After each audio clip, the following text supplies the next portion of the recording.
Okay, good morning, everyone. Thanks for joining us. My name is Robert. I'll be your host. This is the Korean War and Korean War Veterans Memorial live stream history program. Thanks for joining us today. Let's go ahead and get started. We always welcome people to introduce themselves. You can tell us your first name, where you're connecting from, and if you have any connections to the Korean War. And you can do that in the Q&A section. The Q&A section is down at the bottom of the screen. Let's do a real quick Zoom overview for those of you who may not be overly familiar with Zoom. So each person can customize a lot of the features on their session. Usually the two things that people want to know how to do the most are adjust the sound up or down. So we did a sound test earlier. Everything seemed to be working fine. And then sometimes people want to adjust the screen display so that the slides and videos that we're showing take up the full screen. If you want to do that, the easiest way to do so is to look for something like the view options, and you want to uncheck the side-by-side mode, and that will usually shift the screen over to the full display.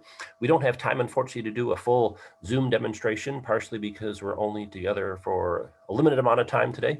And then also too, some of the Zoom settings are dependent on the type of device you're using. So a Windows PC might be a little bit different than a Android phone or an Apple iPad. So we don't have time to go through all the different options, but if you want to adjust something, just play around with the settings and go from there.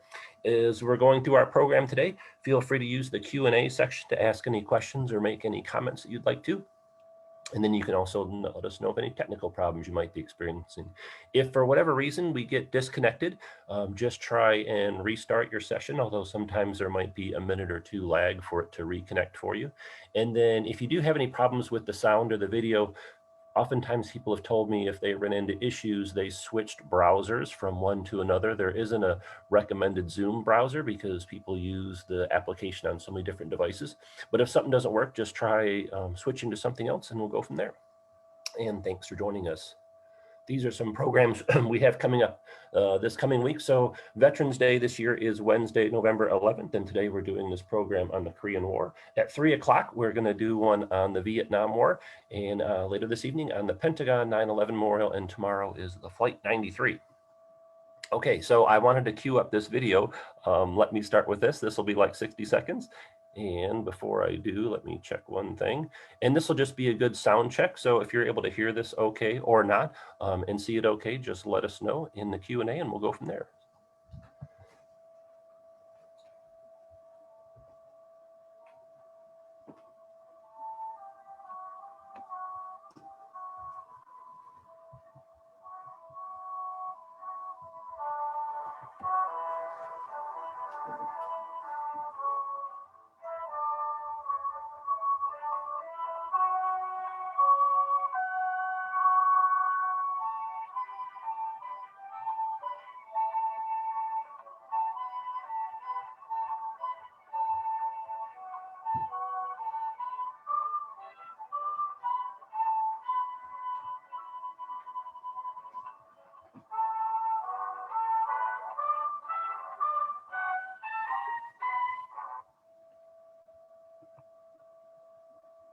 Okay, so I wanted to include that because for many people, their knowledge of the Korean War is somewhat limited and may be partially derived from the hit TV show MASH, which was set in Korea, but we're going to talk more about the Korean War and also the memorial so you can learn more about it.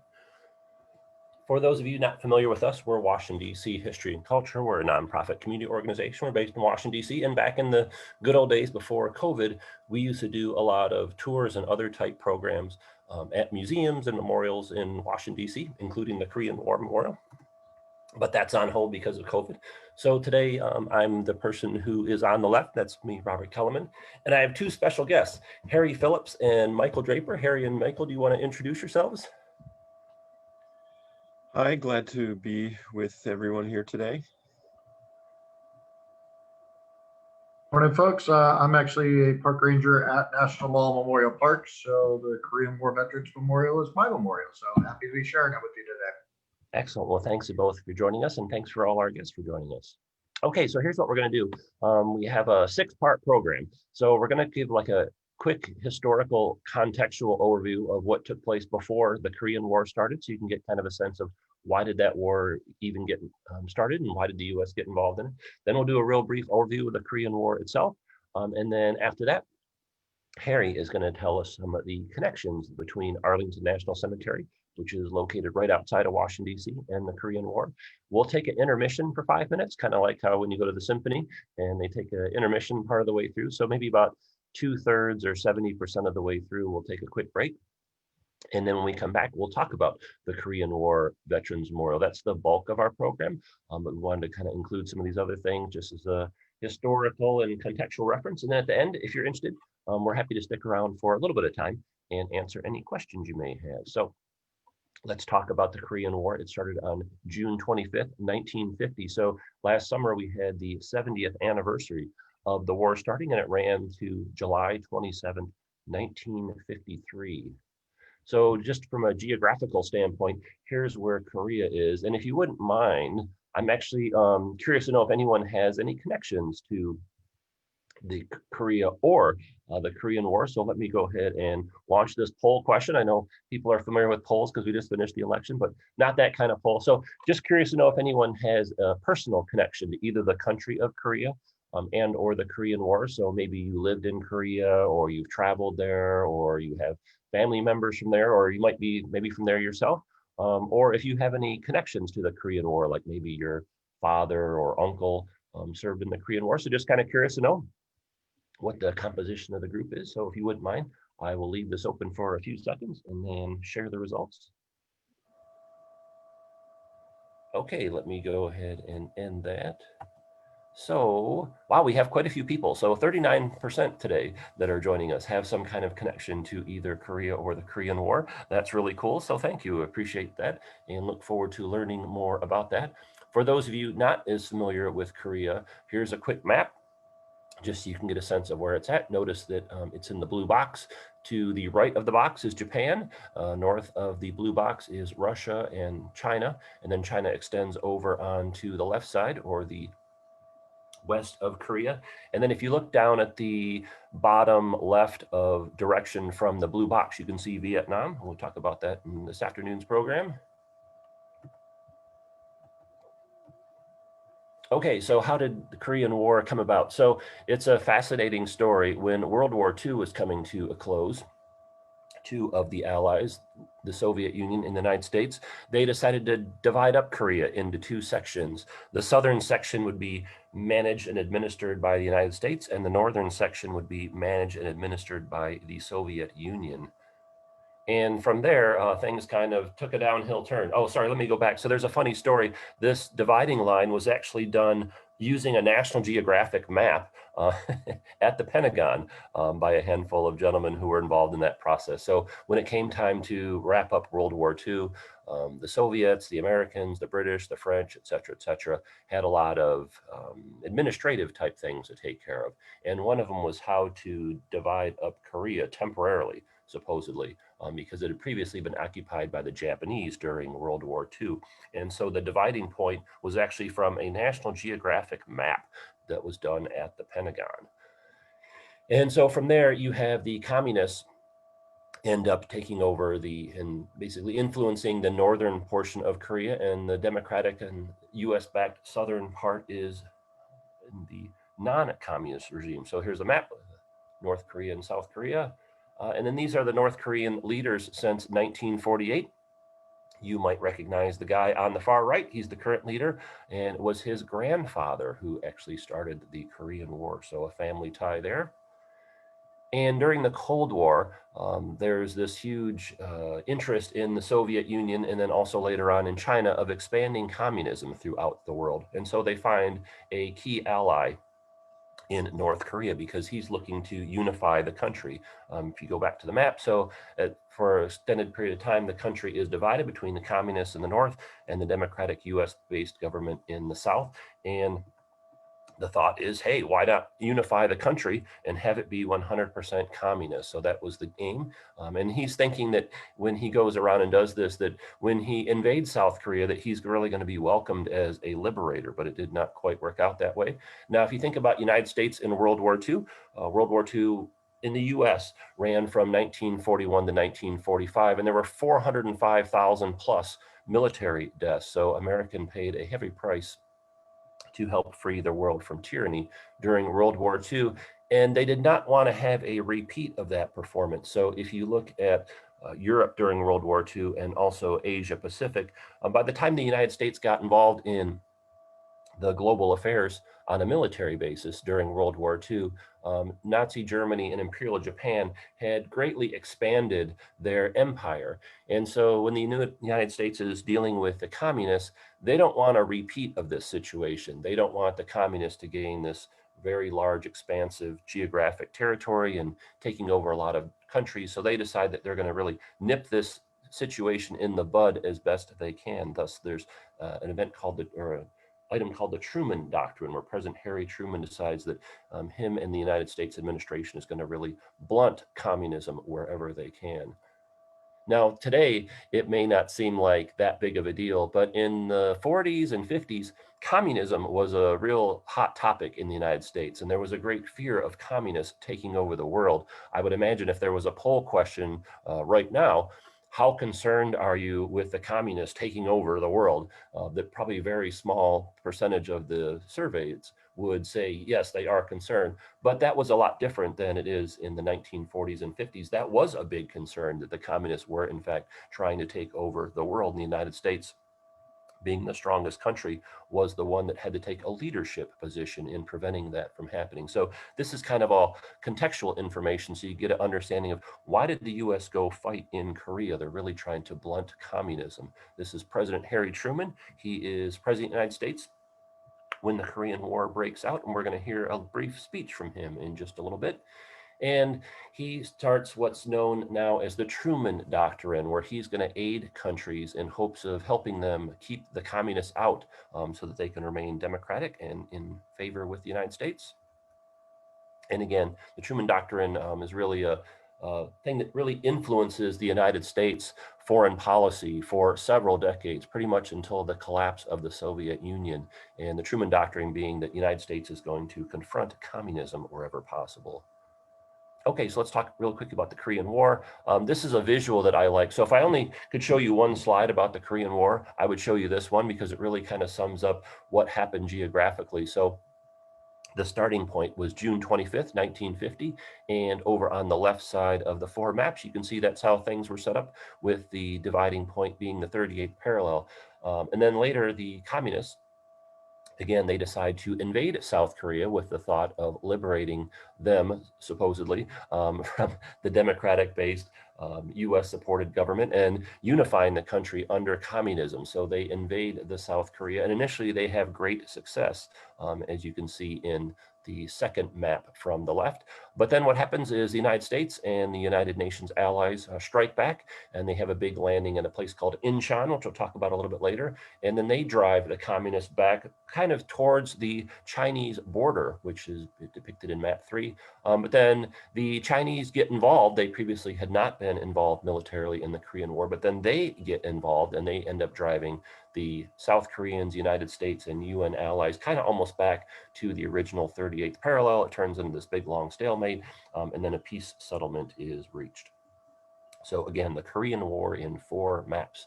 When the news broke out that the North Koreans had invaded South Korea, that caught a lot of people by surprise, as evident by these newspaper headlines.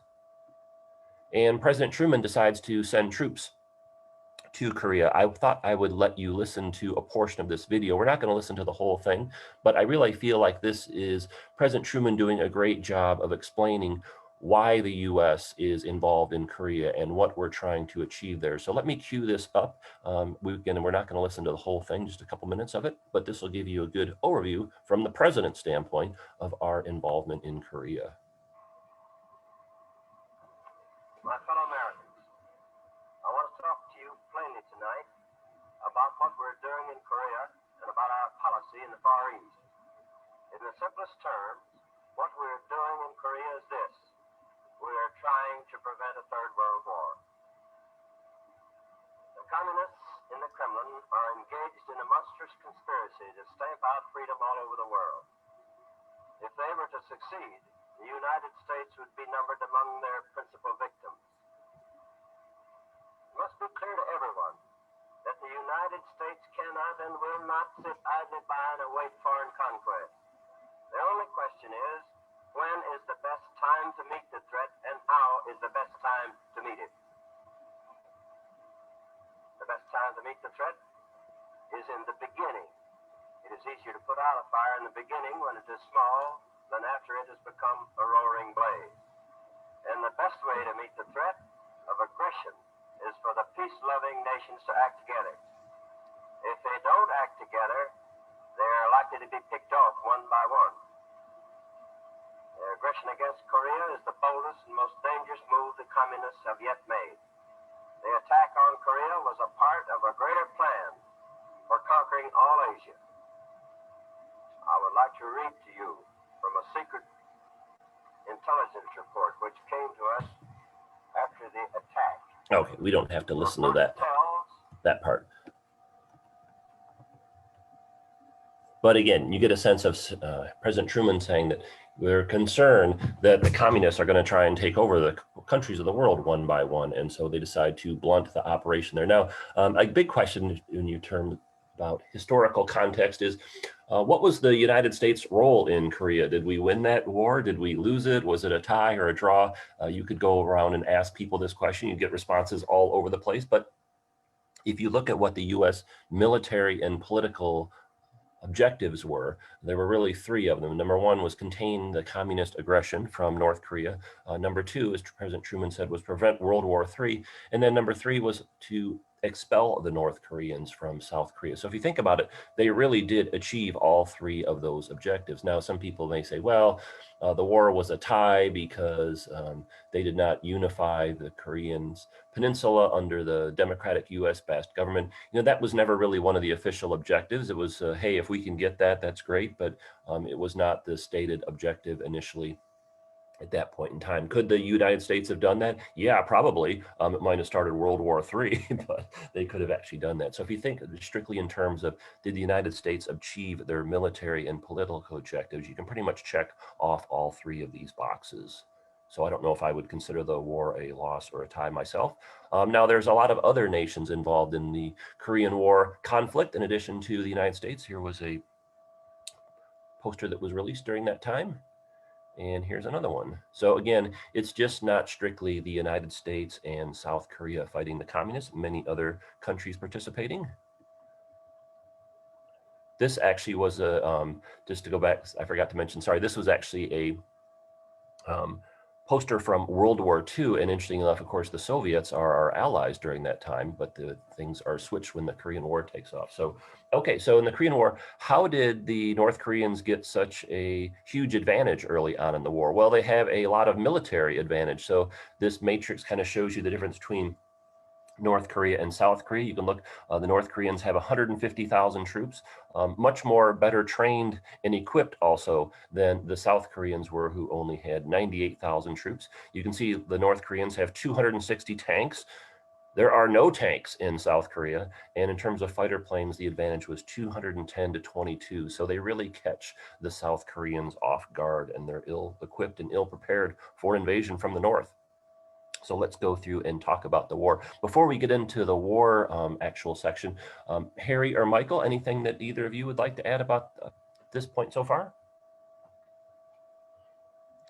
Well, I don't know if we're going to discuss it. You know, there is a vote in the United Nations as to whether to support the aggression or to counteract the aggression from the North, and in the Security Council, and it turned out that the Soviet delegate had walked out of those discussions the day before, so that the Security Council was then able to vote. So that's why that you had a United Nations, you know, coming together of nations to support the North Korean aggression in that case. Okay, let's continue on. So again, let's just do a real quick, super fast overview on the Korean War, just to give you some context. So initially, the war does not go well at all for the South Koreans. And then the Americans start showing up, but it takes them a fair amount of time, as you can expect, to get all their troops, supplies, and equipment in place. And so a lot of the first Americans that end up showing up. The casualty rate is extremely high. And this is a photo that was released. So these were American prisoners that were captured early on in the US involvement in the Korean War. And this gentleman has been bound with his hands behind his back and executed by the North Koreans. So it is not going well at all. Initially, the thought was the United States would intervene and at least stop the communists from continuing their invasion south, but it takes a while again for all the troops and supplies and equipment to get into place. And there's an extremely high casualty rate among the first troops there, just because they're so overwhelmed in terms of being outnumbered by the North Koreans. This is a famous photo. This is a famous photo from the Korean War. It's a black and white photo, but there's a person who colorized a portion of it. So that's why one side of it is black and white and one side is color. The original photo was black and white, but there was a person who colorized a portion of it. So I thought I would include that there. And again, early on, it's not going well. This is also a famous photo. So I thought just for the Korean War overview, just give you some snapshot of what the war was like, including some well-known historical photos. So this was also a famous photo that came out. These are two soldiers that have lost one of their comrades. And again, here's the map, 4 maps of the Korean War. So again, we just finished really talking about kind of the first map on the left, the first two actually, where the communists make great advances and they pretty much pin down the South Koreans and the United States military in this really small section of the southeast corner of Korea, that blue section of the map. So the red section is where the South Koreans taken over, but there's a big turn of events. And so if you look at the third map from the left, or the second one from the right, and you see that blue star, there's a military landing in Incheon, led by General Douglas MacArthur, and it has great success. It really turns around the whole entire war effort. Before that happens, though, troops have to venture off from the United States to go over to the Pacific to fight in the Korean War. This is a famous photo of a soldier in Los Angeles saying goodbye to his girlfriend. And here is General MacArthur, hero of World War II, and he's in charge initially of the military response in Korea. And then here is a drawing of the Inchon Landing. And I'll let Michael talk about the Inchon Landing in just a second because he's greatly familiar with that. And then here's a photo of once the landing has taken place. So this is a view from the harbor into, let me go back. And if you see this map, again, the third map from the left or the second one from the right, you can see Incheon is on the western peninsula of South Korea. And at that point in time, that part of the country had been taken over by the communists from North Korea. But MacArthur is going to turn things around and they land at Incheon. Again, this is the view from the water looking towards the land. And then once they're ashore, this photo was taken. So Michael, would you be able to give us a quick overview of the Incheon landing? Absolutely. So Incheon is probably the most important thing that happens in the Korean War for a couple of reasons. The first is it is what kind of saves the United States. Robert was telling, as you mentioned, it was really tough on the United States at the beginning. And part of that is equipment. And I'll talk a little bit about that at the memorial talk because there's symbols in the memorial about the equipment there. But also manpower wise, we weren't very well trained, we weren't very well equipped, and we weren't ready to fight a war, even though it was very shortly after World War II. So the US and the UN allies are holding on by the skin of their teeth in the Pusan perimeter around the main port where troops come in to Korea and where our equipment's coming in. Right down there. And yeah, that's the second map from the left. We're about to be pushed off the Korean Peninsula. And Douglas MacArthur has this brilliant idea for him in his mind. It is to land at the port of Incheon. And Incheon is a seaport on the western side. It is close to the capital of Seoul. And if you look at the map, it's way behind enemy lines. But Incheon is a really bad place to try and land. Robert, if you go back to the Incheon picture you have there. So as you can see at low tide, it's muddy. The ships are basically sitting on the ground half the day. There's a big seawall that the Marines would have to climb up. The tides are really strong. And when MacArthur says, we're going to land troops here, The Navy says you're crazy. The Army says you're crazy. The Marine Corps says you're crazy. And Macarthur says, no, I'm not. We're going to do it. It's going to work. And I'm going to save the day. So over all these objections, Marines board up and they land at Incheon and they win. And then they advance on Seoul. Well, that causes the forces way down south, keeping us pinned into Pusan, to take off running to the north. And we start following them. We're chasing them north. We're chasing them north. And then we start getting those reports that the Chinese are going to get involved in the war. Well, the first reports come from the State Department.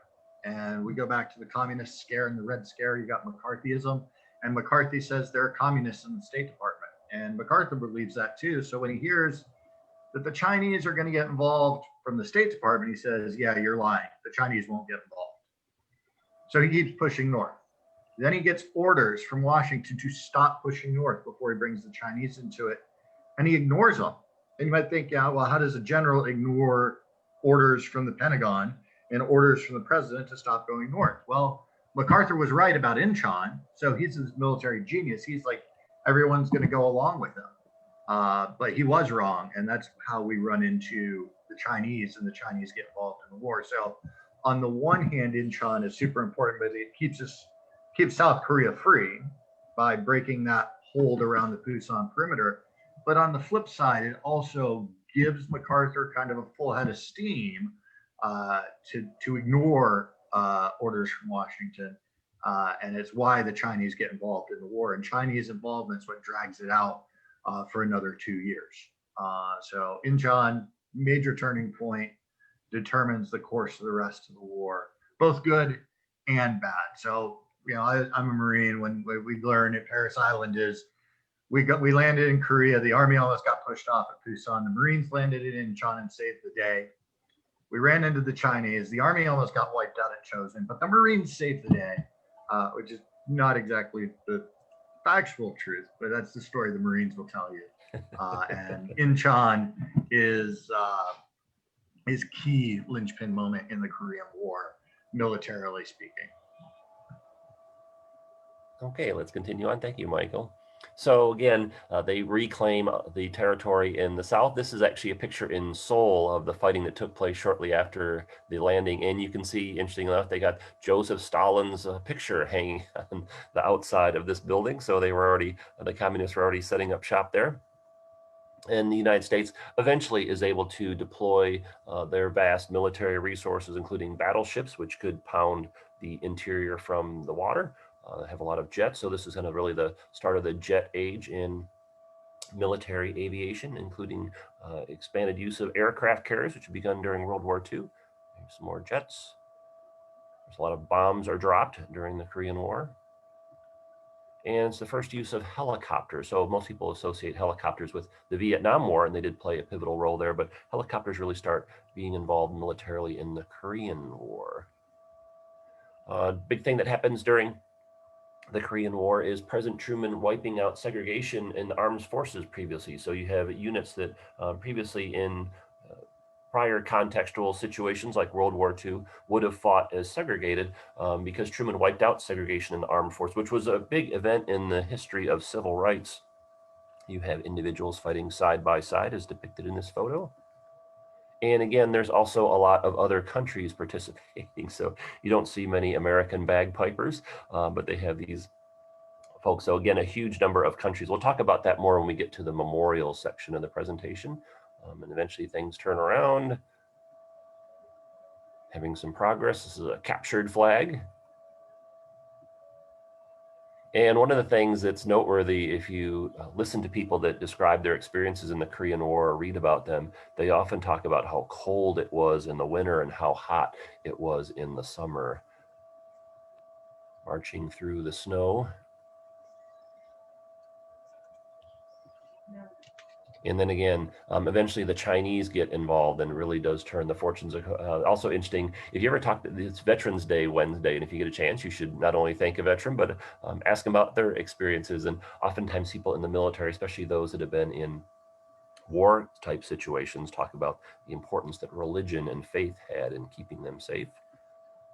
Okay, so as we mentioned, Douglas MacArthur eventually gets fired. So he was the military commander based out of Japan, because he had been administering Japan after World War II. So the Korean War starts on June 25th, and on April 10th, he gets fired, which was really big news and really extremely controversial. This was a real dividing point in the nation. A huge number of people thought it was a mistake to fire Douglas MacArthur because he was such a war hero. But a huge number of people thought it was totally the right thing to do because he had overstepped his bounds. And even today, this is still a very controversial subject. Michael, I'm not sure what your thoughts are. In my guess, I would say most historians would say, yeah, this was the right thing to do. What was your thoughts on that? Yeah, I think absolutely the relief of MacArthur. MacArthur was operating under his own prejudices, his own mindset, and he was not acting he wasn't acting under orders from the White House, and specifically speaking, one of the hallmarks of our military is that it is ultimately controlled by a civilian commander-in-chief, and if any officer is going to ignore the orders coming from Washington, he should be relieved. But also, he was exacerbating the situation, and then when he starts to inject himself into the political sphere and disagree with Truman, it would be unconscionable for him to stay in place. I think it was the right decision in Korea, specifically, and militarily and politically in general. But a very controversial decision at the time. So let's listen to this. This is actually President Truman talking about his decision to fire Douglas MacArthur. So let me cue this up and you can get the words straight from his mouth, what he thought on the situation.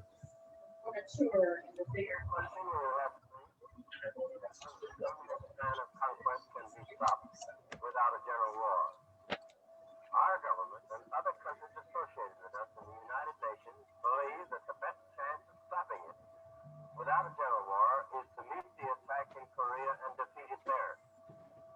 I've thought long and hard about this question of extending the war in Asia. I've discussed it many times with the ablest military advisors in the country. I believe with all my heart that the course we are following is the best course. I believe that we must try to limit the war to Korea for these vital reasons: to make sure that the precious lives of our fighting men are not wasted, to see that the security of our is not needlessly jeopardized, and to prevent a third world war. A number of events have made it evident that General MacArthur did not agree with that policy. I have therefore considered it essential to relieve General MacArthur so that there would be no doubt or confusion as to the real purpose and aim of our policy. It is with the deepest personal regret that I found myself compelled to take this action. General MacArthur is one of our greatest military commanders, but the cause of world peace is much more important than any individual. Okay, there you go. Thank you, President Truman. So again, military political objectives in South Korea is prevent World War III, stop the spread of communism, and then also expel the North Koreans from South Korea. So a lot of interesting photos of the Korean War. There's, I didn't bring the screenshot of it, but there's a really awesome Facebook group, if you're on Facebook, that has all these Korean War photos. So I should have brought the screenshot of that, and I didn't. But you can look it up or Google it on Facebook if you want. It's a Korean War photos group, and just all kinds of fascinating pictures. So these are 3 soldiers eating Thanksgiving dinner. This was a famous photo. This was a soldier who found this orphan kitten, and he was nursing it back to health. And so this ran in all the media publications in the United States. And such a cute photo.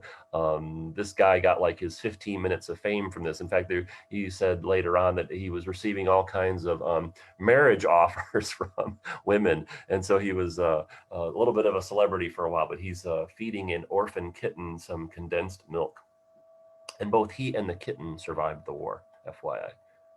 Now, a big problem during the war is civilians oftentimes fare a large share of the death and destruction. So this is a portion outside of Seoul that has been bombed to liberate it from the communists.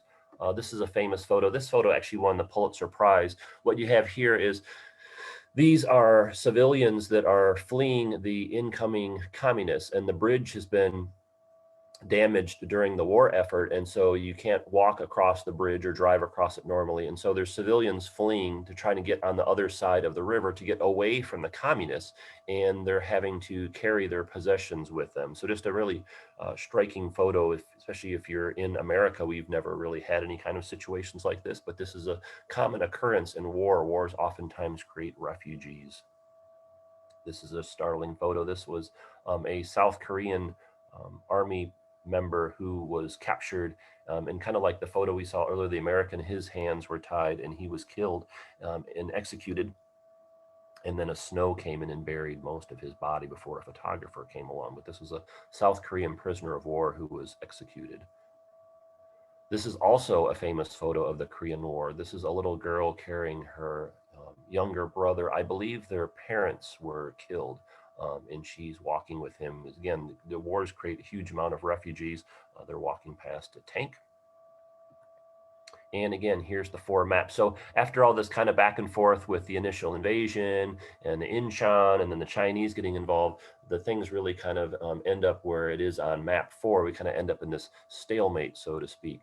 And then eventually President Eisenhower is elected. So Harry Truman won the 1948 election.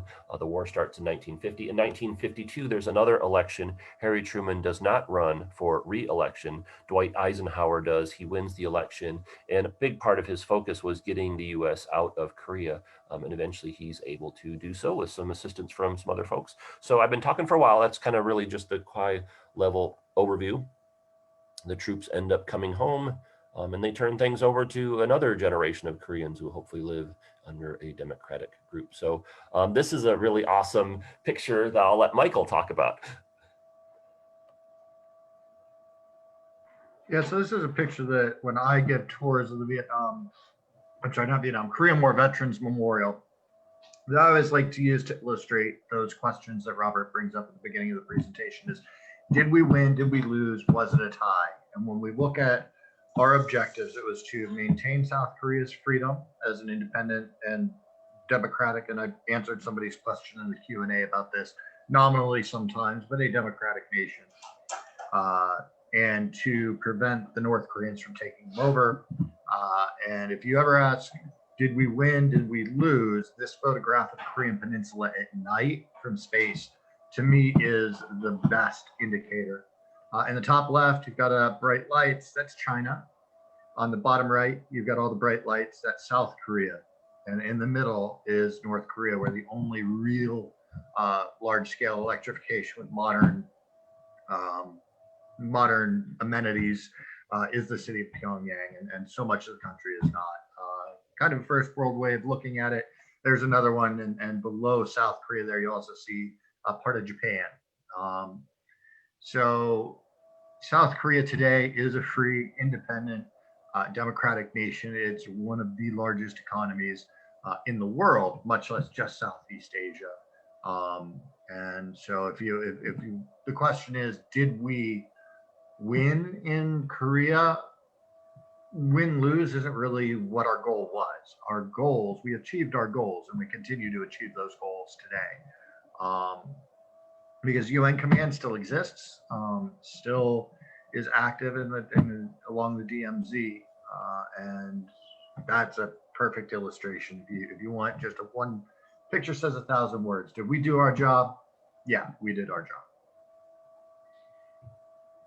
I didn't bring it with me, but a good survey would be ask, say, 100 or 1,000 Americans, did we win the Korean War? But then ask 100 or 1,000 people in South Korea if the South Koreans, the United States, and the UN allies won that war, and they would give you a little bit different of a response than the average American would, which is unfortunate because there was a huge amount of sacrifice made and successful on a number of regards. So, Harry, I know we're going to talk about Arlington Cemetery in just a bit, but anything that you would like to add for the section we've just covered?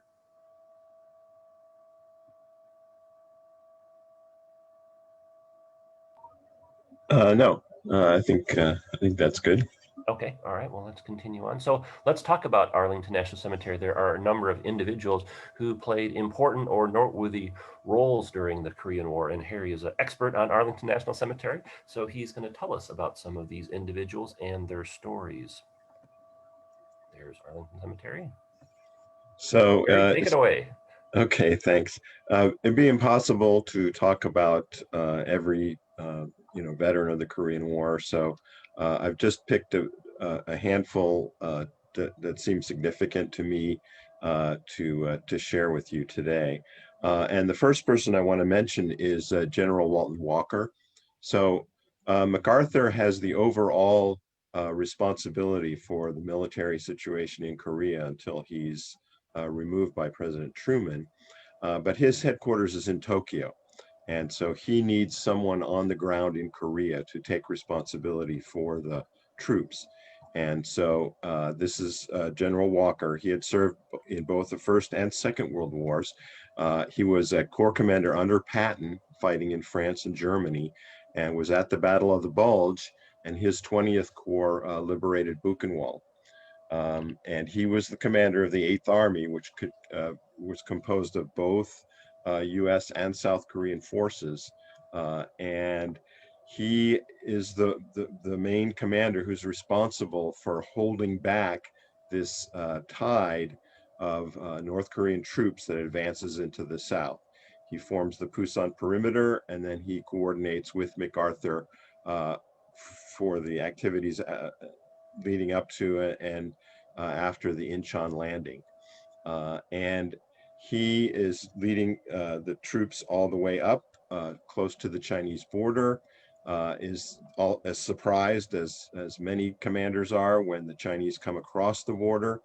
And as they pull back, he is actually killed in an accident in a Jeep, I think, I think maybe December or early, either late 1950 or early 51, and has to be replaced by another general who we'll talk about at the very end of this section.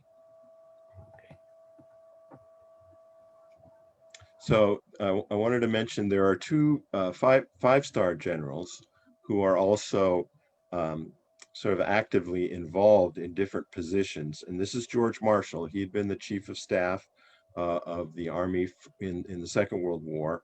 And he would become the third Secretary of Defense in September of 1950 and would hold that position for a year. He was 70 years old at the time.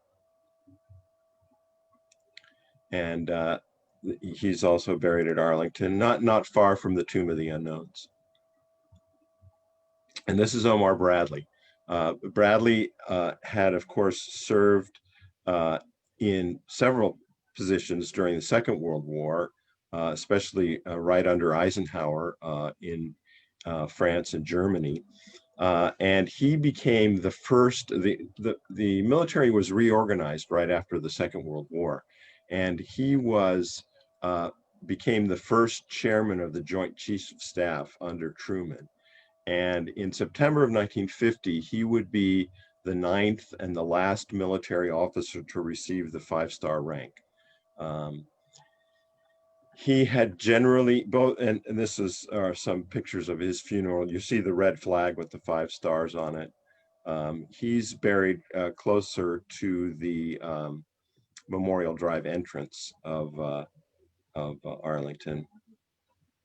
He basically supported Truman's decision he was not a big fan of MacArthur's, and both he and Marshall basically supported Truman's decision to remove him when that happened. Now, I was thinking about who was the most famous Korean War veteran, and who's buried at Arlington specifically, and I think John Glenn probably would be the person the name that you would come up with. He flew 63 combat missions in Korea, and he got sort of an unusual nickname, which was Magnet Ass. And this is because this shows his plane after he's come back from a mission shot full of holes. And this happened a number of times on combat missions that he flew in Korea. Of course, he would become much more famous as later becoming the first American to circle the Earth, and he would go on to have a career in the U.S. Senate as a senator from the state of Ohio. He would fly on the space shuttle at 77 years old, and he died at 95 years old in 2016. And he is buried also near the Tomb of the Unknowns. These are some photographs of his funeral at burial at Arlington.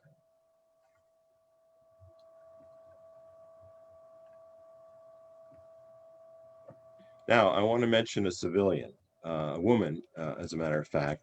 Her name is Margaret Higgins, and she was a newspaper reporter and had done some for the New York Herald Tribune, had done some very important reporting in the Second World War. And she was in Japan, actually, in 1950 when the Korean War broke out. And so she was one of the first reporters to get into Korea to report on the outbreak of the war. And she actually met, she was flying back and forth between Korea and Japan in those early weeks. And she actually met General Macarthur on one of those flights and talked about what she was doing, reporting on the war. A little later, when General Walker found out that there was an American woman reporter in South Korea, he ordered her out of the country and said that the military couldn't make accommodations to take care of her. She protested to Walker's boss, who was Douglas MacArthur, whom she had met, and he basically rescinded Walker's order and said that she would be allowed to stay and report on the Korean War. And as it turned out, she was a part of a pool of reporters that were awarded the Pulitzer Prize for International Reporting in 1951. And that made her the first woman to receive that award, the Pulitzer Prize for International Reporting, as a part of that pool.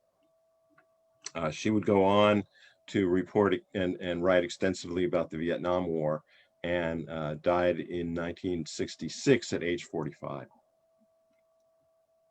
She was also given posthumously, the South Korean government also gave her a very high, the Order of Diplomatic Service Merit in 2010, recognizing the reporting that she had done on the South Korean struggle for survival in the early 1950s.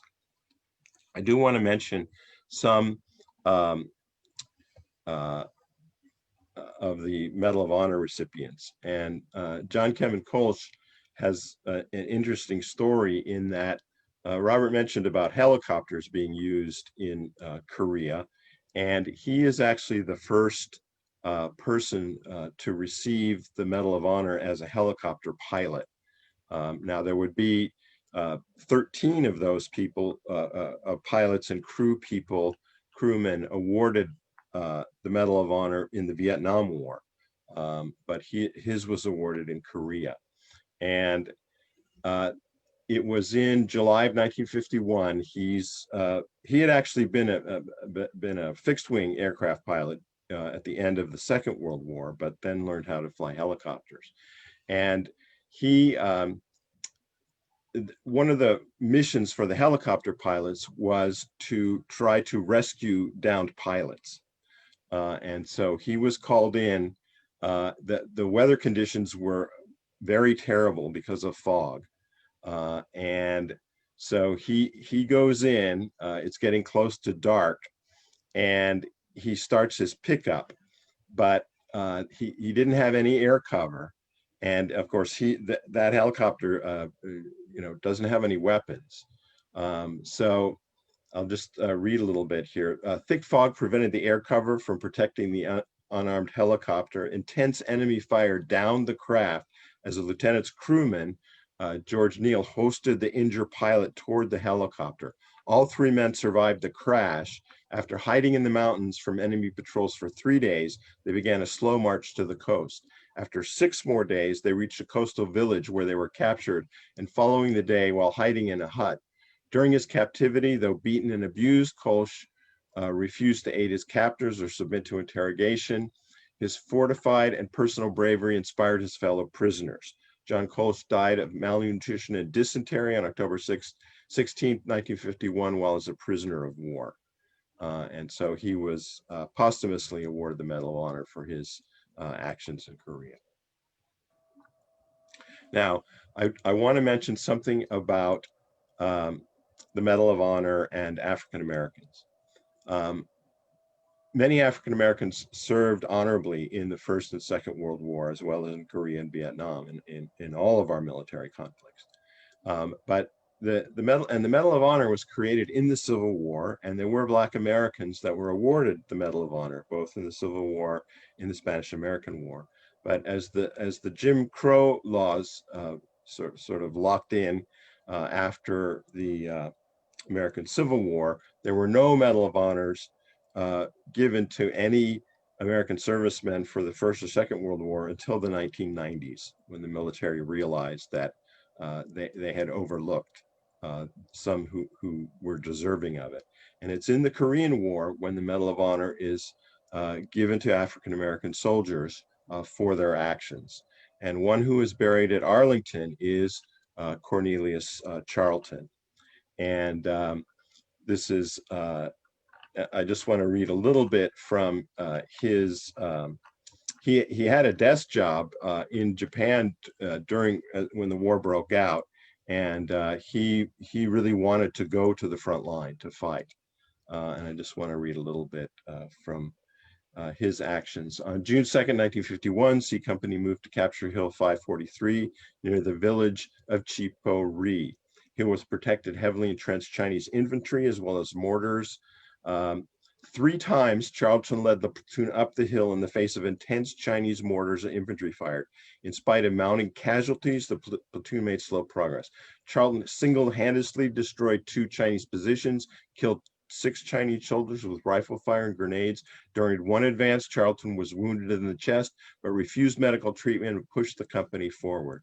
Charlton continued to lead the attack from the front of the platoon. Several times was separated from the unit. Subsequent accounts noted Charlton's continued the advance, holding his chest wound with one hand and an M1 carbine with the other.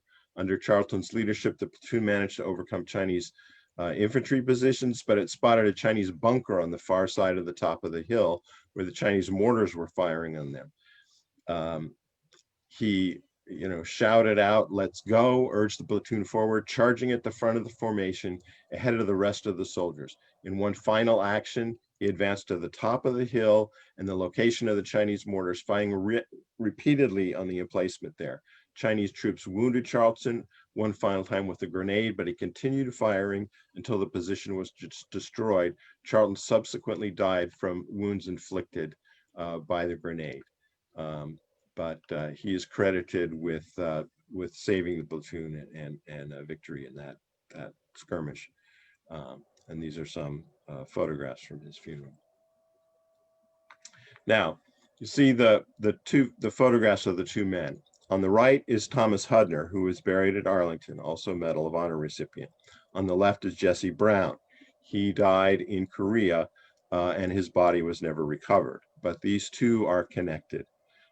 Jesse Brown holds special significance in the fact that he was the first official naval aviator in the U.S. Navy, first African American to get his naval wings. He and Hudner were flying in the same squadron, and this was this was in December of 1950. Right after the Chinese had attacked the troops that were near the border. And it's in the cold of winter. You can see in the illustration on the right there. And what happens is that Brown's plane is hit, and Hudner sees the plane go down and tries to radio to him. He can see that the plane is on fire as it hit the ground. And it tries to encourage Brown to get out of the aircraft, but Brown is pinned. He can't get out. And so Hudner makes a decision that pilots would never be encouraged to do because there's no airfield there, but he decides to try to crash land his plane next to Brown's so that he can get out and try to rescue him. So Hudner does it. He succeeds. He knows that a helicopter can come and pick them up, but they are close to enemy lines, and it is extremely cold. Hudner tries to get him out of the plane, but can't do it. And Brown is very seriously injured, and it is not able to survive. They're not able to get him out, and so he has to be left behind. Now Hudner gets back to the aircraft carrier, pleads with his commanding officers to go back to try to rescue Brown, but because of the enemy and the darkness and the enemy coming into that area, is not able to go back. Now, many years later, Hudner will go back to North Korea to try to recover Brown's body, but the North Koreans won't allow him, or the team that the U.S. military has, to try to recover his body. The Navy does commission a ship as the USS Brown in recognition of Brown's sacrifice, and Hudner is buried in 2017. He died at 93 years old and is buried at Arlington. These are some photographs from that. Now, I want to show this photograph of Frank Peterson, and he is a person that Jesse Brown inspired. Frank Peterson will go on to become the first aviator in the Marine Corps, and also the first flag officer, the first general, African-American general, in the United States Marine Corps. And he will go on to, he becomes a pilot going into the Korean War, and he will serve combat tours in both Korea and Vietnam, and fly 350 combat missions, over 4,000 hours in various aircraft. And this is his burial service. Now, another woman that I want to mention is Ruby Bradley. And Ruby Bradley has quite an amazing career. She served in both the Second World War and in Korea, and she is considered one of the most highly decorated women military officers in the United States military. She was in the Philippines when the Japanese attacked after right around the time of Pearl Harbor in December of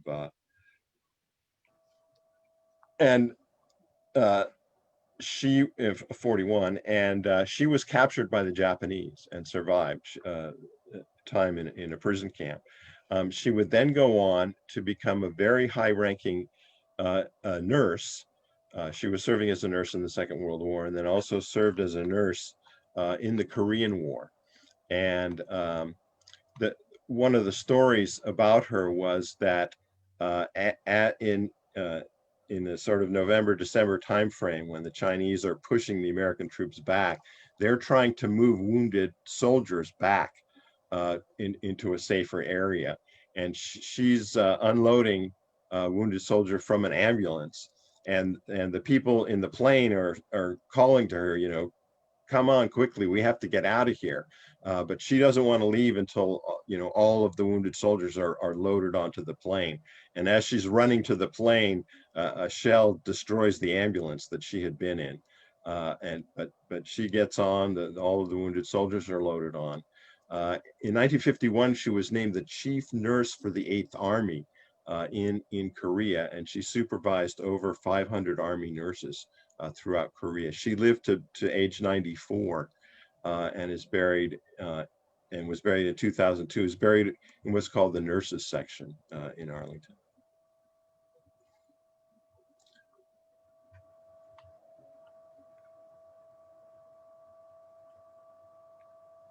And then the last person I want to mention is Matthew Ridgeway, and he is the officer that the general that took over from Walton Walker. So he was serving under Macarthur in the time after Walker had been killed, and then once Macarthur is removed, he is then promoted to being the overall commander in Korea. And he is really credited with really helping to restore the morale. The military had been pushed back from the border, and there were some questioning about decisions that had been made, and of course the removal of Macarthur affected a lot of people. But Ridgeway was very clear in sort of bringing the military together, improving morale. He was also much more supportive of the desegregation and integration of the military than Macarthur had been, and is given a lot of credit for helping to pull the military together and holding it together while this stalemate situation occurred on the 38th parallel, where there was lots of back and forth between the North, the troops in the North and in the South, and in trying to really hold the military together, and was given a lot of credit for that historically. So yeah, I think that Okay, well, we've been talking for a little bit, so let's do this. Let's take a 5-minute intermission. You can go grab a snack or a beverage if you need to, and we'll circle back here. While we're waiting, we'll look through the Q&A section. So we have a big attendance today, so we won't be able to answer every single question that comes through the Q&A, but if there's something you want to know or have a comment you want to make, feel free to include it in there, and we'll take a 5-minute intermission. When the intermission only has a minute left to go, you'll hear the theme from MASH again. So we'll see you back in just a little bit, and thanks everyone for joining us today.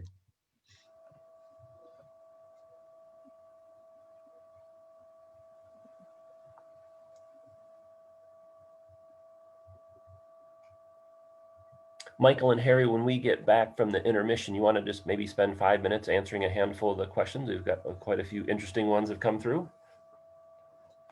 Yeah, I've been typing answers as we go, but Oh, good, thank I'll you. definitely mention, if people want to read answered questions,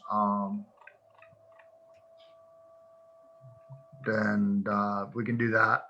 Absolutely, if you want me to read some out, or Harry as well. Yep.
Okay, we have a minute left in our intermission.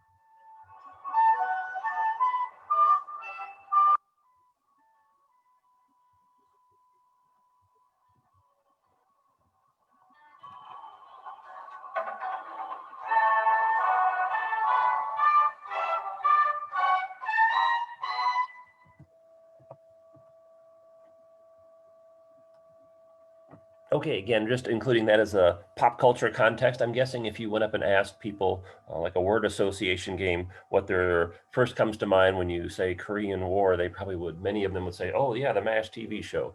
So again, Veterans Day is this coming Wednesday, November 11th. So we have 4 programs kind of highlighting our veterans. So we have this one at 3 o'clock, the same 3 of us will be talking about the Vietnam War and the Vietnam Veterans Memorial in Washington, D.C. Then at 7 this evening, we're going to be doing a program on the Pentagon 9/11 Memorial. And tomorrow night is the Flight 93 National Memorial. So hope you can join us for that if you want to sign up. I think I included the information on those when I sent out the Zoom instructions, so you can be on the lookout for that. Otherwise, you can find us on Facebook, Eventbrite, or Meetup. So let's do this. Before we start talking about the memorial, let me go back and check some of these questions. So this is the 3rd time that we've given this presentation. We gave it in June on the anniversary of the start of the war. We gave it in July on the anniversary of the end of the war, and then today. And so we end up actually tweaking the presentation a lot based on questions and comments that people make. So appreciate you taking time to do that. Let's see. So a few things that I wanted to bring up with the group. Let's see, our good friend David mentions the fact that there wasn't an official peace treaty signed. Michael, did you want to talk about that? And then also someone asked about the threat of nuclear weapons in the war. What was, would you be able to share anything with that, Michael? Yeah, sure. So David's pointed out a lot of things in a brief, broad brush presentation like this. Sometimes language cannot be super precise, and there are 50,000 different layers of things. So appreciate all the feedback and discussions and such. Yeah, there never was a peace treaty for the war. We are still, the United Nations Command, South Korea and North Korea are still at war with each other. And in the news, you see occasional exchanges of artillery fire, tensions along the DMZ, anything from fistfights to people being shot. So it is absolutely not over 100%. There is a ceasefire, not a peace treaty. As far as nuclear weapons go, Macarthur, there was fear that Macarthur wanted to use nuclear weapons, even though he never actually asked to do so. And that fed into the decision to help reinforce that decision to dismiss him because Truman did not want to use the bomb, and he was afraid that if MacArthur would say that, he wouldn't say it privately to Washington. He would say it publicly because he ran his mouth too much. That said, also somebody else asked, let me see I find the question so I can get the name in there. Where is that here? Did Eisenhower threaten to use nuclear weapons? Yes, Eisenhower did put in the later negotiations for the ceasefire, he put nuclear weapons on the table to kind of push it over the line and finish it. So nuclear weapons were part of the peace. Well, the ceasefire talks. Between North Korea, China, and the United States, and they were, kind of put out there like, okay, we can keep going, but we've got these bombs we can use if we do. So that is two sides of the nuclear thing. So MacArthur, they were afraid he wanted to, but he never said it out loud. Okay. Anything else you want to add, Michael or Harry? I do want, somebody asked about because I mentioned Chosen in my Marines thing, and somebody asked about asked me to talk about the the Chosin Reservoir. I saw somebody earlier has a connection to the Chosin Reservoir, the Battle at Chosin Reservoir, or Frozen Chosin. So Chosin Reservoir was a major turning point in the expectations of the war, and the fact that we were losing it. One thing that we as Americans have historically and consistently done is underestimated our opponents, especially those of other ethnicities. And that's exactly what we were doing in the Korean War. As we went north into North Korea after Incheon, we started hitting winter, but we weren't prepared for a Korean winter. Korea is mountainous, Korea is far north, and it's super cold. And we didn't even bring winter uniforms. The expectation is they're running, we're going to win this thing. But when the Chinese get involved, we kind of get rocked back on our heels. And where we really learn that, okay, this is not going to end soon, and the Chinese becoming involved is more than what we're giving them credit for is at Chosin. So 1st Marine Division and Army units are at the Chosin Reservoir, which is in the center of Korea, and the Chinese forces surround them. They are risking getting wiped out. Militarily, this would be bad because that would wipe out the strongest U.S. force in the center of the peninsula, leaving a gap in the lines that the North Koreans could then push through. So in a military context, that's bad enough. The Army and Marines, so the Marines will tell you it was just the Marines, but the Army and the Marines did manage through days of fighting in sub-zero temperatures and poorly equipped to fight their way out of the surrounding forces at Chosin. But really the lessons we learned from Chosin is this is a major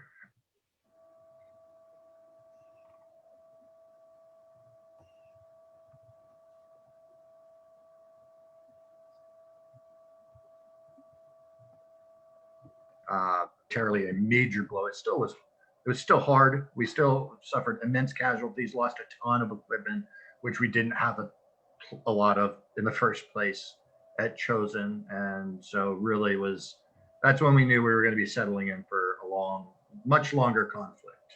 It was after Chosin. Okay, well, let's go ahead and talk about the memorial. So if you wouldn't mind, I have another poll question. I'm just curious to know what percentage of you have been to the memorial. So let me launch this. And if you wouldn't mind telling us yes or no, and we'll share the results. So in my experience in Washington, D.C., there's two kinds of people. There's people that have been in the memorial and love it, and then there's people that haven't been there, because pretty much everyone that goes there is really impressed with it. It's one of the favorite memorials, in my opinion, in Washington, D.C., which is pretty extraordinary when you consider there are hundreds of monuments, memorials to different things in Washington, D.C. So let's see, we have 70% of the people participating have voted. So let me go ahead and share the results. So actually quite a few people have been to the memorial. 61% have been and 39% haven't been yet. So I'm sure you'll go at some point in time. So thanks for that. Let me close that out. So let's talk about the memorial now that you have kind of an overview of the war and some of the individuals that participated in it. So it was dedicated on July 27th, 1995. Frank Gaylord is the one who gets a lot of the credit. He designed the sculptures that are featured in the memorial, but there's several components to it. It's not just the sculptures. If you think about the 4 components, there's these 19 stainless steel statues, which is the most well-known part of the memorial. There's also a mural wall, a United Nations wall, and a pool of remembrance. So let's go through and talk about that. When you go to there, again, the soldiers are what really kind of seem to be captivating to people, the most well-known part of the memorial. And this is actually pictures of Michael giving our group a tour back in the pre-COVID days. And so let's see, Michael, I don't think you've probably done this tour since the COVID situation started. No, unfortunately, we are not doing, and we don't want to encourage congregation. So there's no formal interpretive presentations going on. That said, we are out on the mall, have been since July. So if you do have questions about the memorial, you happen to be down there and visiting for the first time, or want more information about something we couldn't cover in this presentation, find somebody wearing a flat hat. We're there every day from 10 to 5. and we'd be happy to help you out. So in normal times, the National Park Service and the National Mall, they offer a lot of different tours and presentations and things like that on the different monuments memorials. So when things return to normal, make sure you visit their website. It's the National Park Service, the National Mall branch. One thing you can do if you visit, they have a brochure that's really nice. So there's a park ranger station adjacent to the memorial. You can be on the lookout for that. You can visit there 24 hours a day, 365 days a year, and they usually almost always have these brochures. So you can take one of these, has a lot of good information on the memorial. And here's a picture. So it's close to the Lincoln Memorial. And there are 19 of these troops. Michael, did you want to talk about this with your expertise in this area?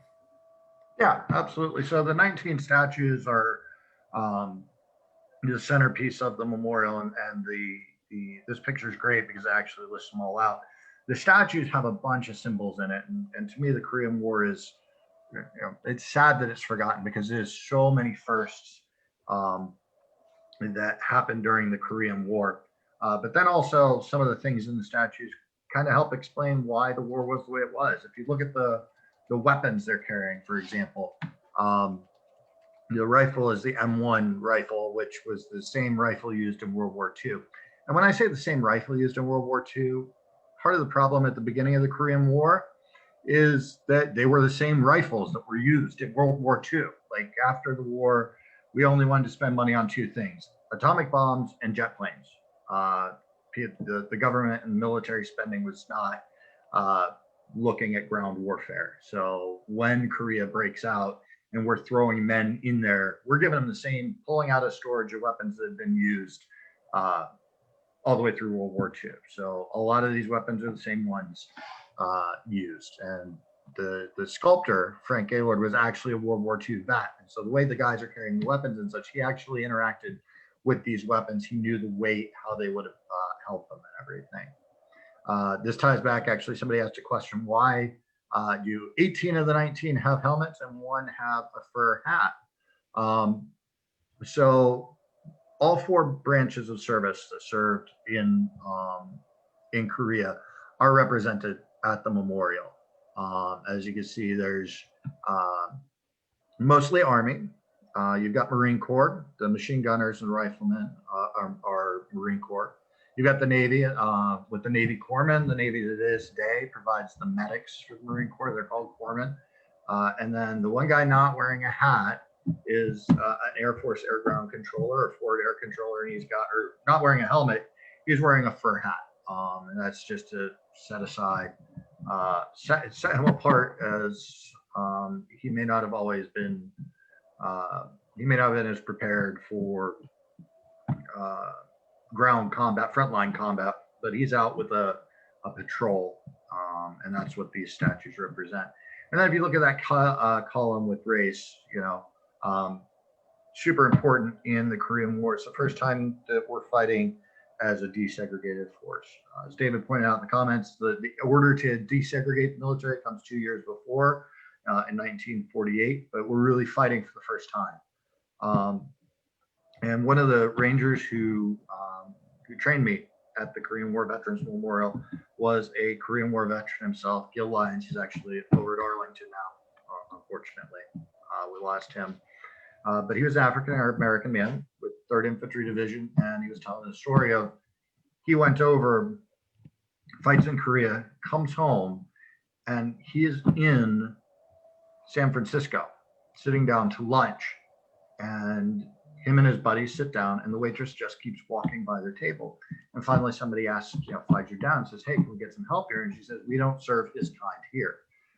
So there's not really a coincidence in my mind that you see the beginnings of growing white support for the civil rights movement in the mid 1950s, when these guys are coming home in 53, and nothing's going to say we're more equal than being in a foxhole, getting shot at together, but then we come home and we can't eat lunch together. And so you do see a lot of, you see some push for equality back in the States from people who become integrated. And you could have some rural hick from Alabama in a foxhole is somebody that you were trained or, you know, raised to hate. And so the statues all have a number represent different ethnicities and races. So Native American, Hispanic American, African American, Asian American are all represented in the field of combat, or in the field of honor there with the 19 statues. So super big, super important firsts. And of course, the number 19 is one of the really cool symbols, because the next thing something we're going to talk about is the wall with the photographs of supporting personnel. And we've got 19 statues, but that highly polished black stone reflects them, especially on a bright sunny day. You can really see it. And if you multiply 19 times 2, you get 38. And 38 statues reflected together symbolic of the 38th parallel, that dividing line before the Korean War. So. Okay, hold on one second. Okay, so it's really fascinating visiting memorials in Washington, D.C. at different times of the day and different seasons. They really have a different kind of atmosphere to them, so to speak. So here's some pictures of that. It's a really interesting memorial to visit during the night. So if you come to Washington, D.C. and you're checking things out, I always encourage people to visit memorials both during the day and the evening, get a really different effect. And most of the memorials are lit up in the evening. And of course, a good place for fall color photos. And you can even visit in the winter, which there's usually less tourists there at that point in time. And then here is the memorial wall. Close up of the soldiers. Then it's a little bit blurry, but you can see this gentleman in the back has the hat on. And the statues are very striking, very lifelike.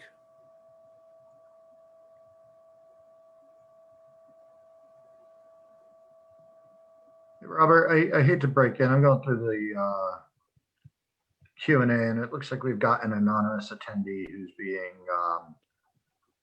Okay. less than the mural wall, and I'll take care of that.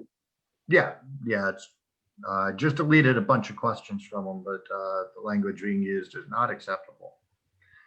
So the wall along that I was talking about, and here you see a wall washing, which is actually something we do on Saturday mornings. It's a volunteer effort that people can come out and help volunteers and rangers wash the wall above the Korean and Vietnam Veterans Memorials. So we are doing that now. We have restarted doing that on Saturday mornings.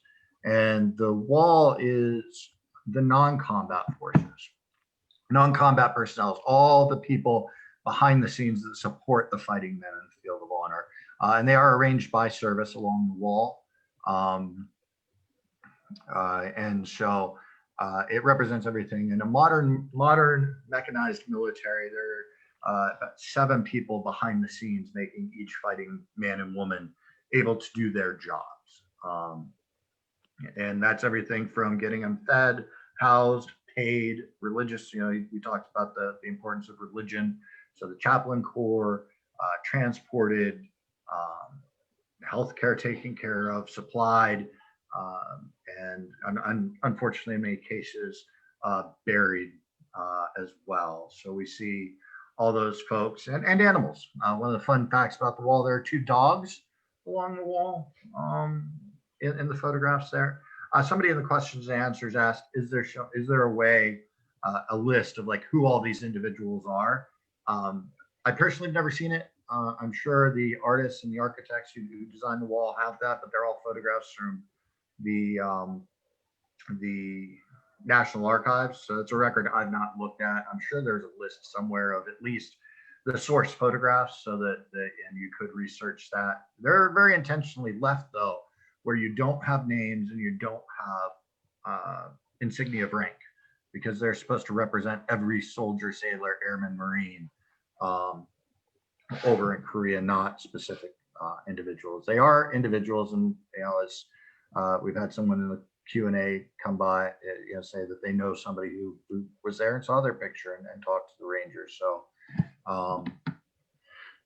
so according to the Q&A, let me find the name of that person.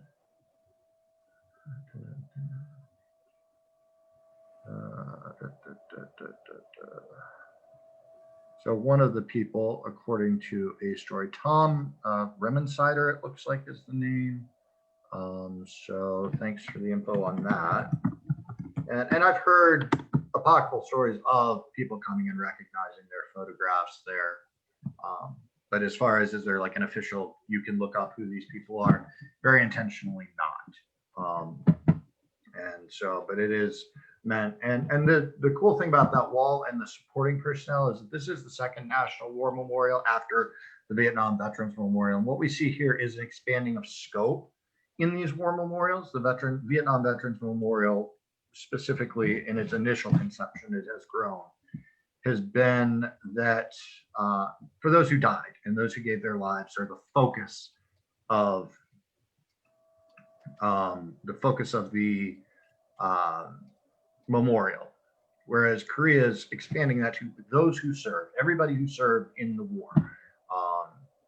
There is an expanding focus of this memorial. So they're meant, but another side of the reflection is, even though they're shown separately at the memorial when the statues are reflected, all of these military personnel are in it together. So another neat symbol there.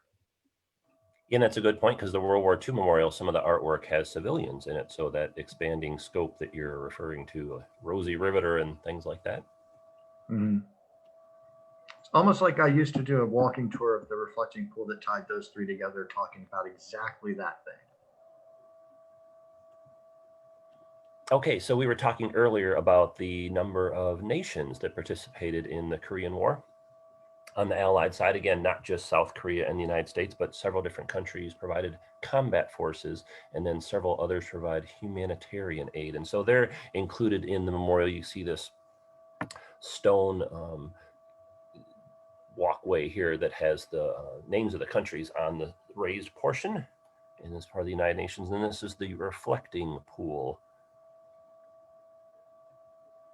It's unfortunate when I visit the memorial, sometimes when people are walking by, they just strictly stop and look at the statues, and then they maybe glance at the wall for a little bit, and then they kind of move on. They don't go into this portion of the memorial. So it does have these different aspects to it. So this is the memorial from the pool facing the soldiers. So again, people tend to oftentimes just visit the soldiers. Now, one of the most, I don't have a picture, but one of the most spectacular things is when there's a full moon, and you can see the full moon rising above the statues and above the American flag. I'm not good at taking night photography with my phone, but one of the most spectacular things I've seen was the Korean War Memorial lit under a full moon.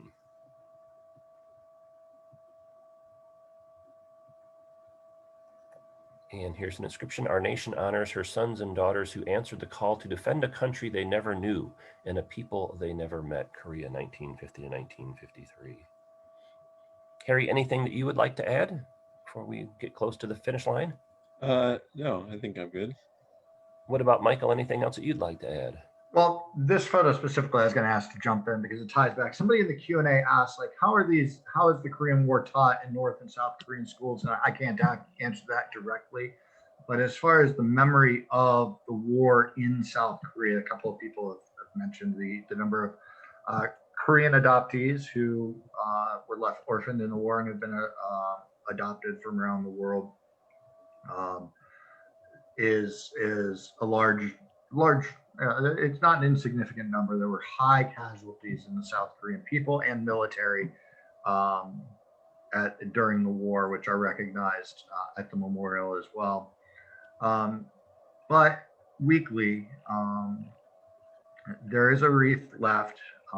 Usually, it's always one. Sometimes more wreaths left by South Koreans, the government, as well as high school groups of people who that was when they were growing. You know, that was their childhood. That was their life. So the people of Korea, of South Korea. So I clear that the people of South Korea do remember the war. It obviously is very close to them that they live where the fighting occurred, something that we, the United States, with the exception of Pearl Harbor, have not had to really deal with in a war sense before. And so the memory of the Korean War and the role of the United States and the United Nations allies alongside South Korea is remembered in South Korea today. North Korea, I don't know specifically how they teach it, so I'm not even going to try and guess how they would teach it there. So that's a very closed society. It's hard to find out a lot of the things that they do over there, unfortunately. yeah. Okay, well, I'd like to queue up one more video. So again, Wednesday, November 11th is Veterans Day. So let's check this out.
Okay, that's the end of our program. Thank you. Appreciate everyone joining us this morning, afternoon, or evening, depending on what part of the world you're connecting from. So we have a little bit of time we could answer if there are any additional questions. And again, thanks for joining us. So we're doing our program on the Vietnam War at 3 p.m. Let's see, a couple hours from now. So hopefully we'll see you for that. And if not, you can also join us on the Pentagon 9/11 Memorial program this evening or the Flight 93 National Memorial tomorrow evening. Again, thanks for joining us. Michael or Harry, are there any questions in the Q&A? Just one that hopefully they haven't run off yet. Somebody did ask about the threat of World War III and how real it was. And it's a question that today we can answer differently, but at the time, the threat of World War III in the mind was big. You showed the one cartoon that showed the USSR and China kind of together. We kind of saw the USSR and China as this big red Soviet or communist bloc. So at the time in the 1950s, yeah, the threat of World War III was ever present. And anything that can be seen as either cutting that short at the knees or in the case of Macarthur, worries of him kicking it off was ever present. We did learn after the thaw in the Cold War, as we got access to Soviet documentation, more specifically Soviet, because the Chinese are still not sharing with us for some reason. We did learn there was not this big red menace that was a Soviet-Chinese alliance that was out to take over the world. And so the threat was not as large as was believed at the time. The Soviet Union really didn't want to kick that off. A lot of brinksmanship and saber rattling. So potential, yes. Was it as big a threat as it was thought to be at the time? In reality, past tense, it was not as large as it might have been. So I'll scroll. Someone asked if they could scroll through the slides from the beginning real quickly, so we'll be happy to do that. Harry, you previously, in the previous program, mentioned about the Chinese and Soviet involvement and it leading to the end of the war. Would you be able to talk about that for a minute? Well, just that, Of course, the communists had gained control of China, just after in this interim period between the Second World War and the Korean War. And of course, one of the concerns was, and I don't know what the exact year it is, but it's, in this time period that the US recognizes that the Soviet Union have their own nuclear weapon. And this, of course, becomes sort of adds to the concern of Americans about the sort of conflict, the Cold War conflict. But yeah, I don't think that it would take some time for the sort of Chinese and Russians to sort of align their interests. And then, it's a complicated history because in 1960, then there's another big split between the two. But I mean, the fact that the Chinese had become that whole history of things going on, the sort of beginnings of the Cold War, at the end of the Second World War, it's a complicated history, but it's extremely significant in understanding the sort of international situation that's going on in the world at that time. Okay, so here's the slides again. Michael, anything else to add before we wrap things up? We still got a lot of participants, so hopefully I noticed that we had people asking about how to volunteer with the wall washings and such. Those are all done through our volunteer coordinators, and usually it's a group that does it together. So like a group will volunteer. But if you are interested in it or interested in setting up for your group, I'm answering one of the questions now with our website. So if you go to the website, you get the contact information there. You can call the main info line of the park and say, hey, we're interested in doing this. And then the volunteer coordinator would reach out to set it up. Usually it can be military units, DC freight teams. It's just different groups that come together to do that. So.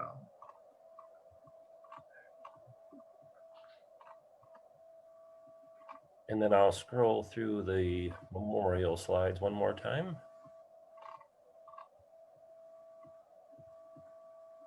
Oops. Hold on 1 second, lost my place.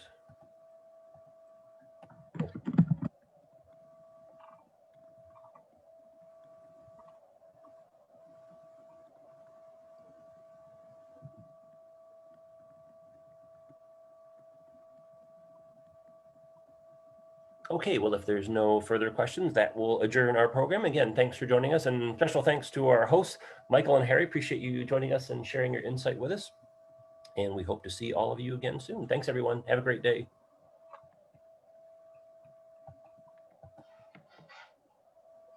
Thanks, Michael. Thanks, Harry. You bet.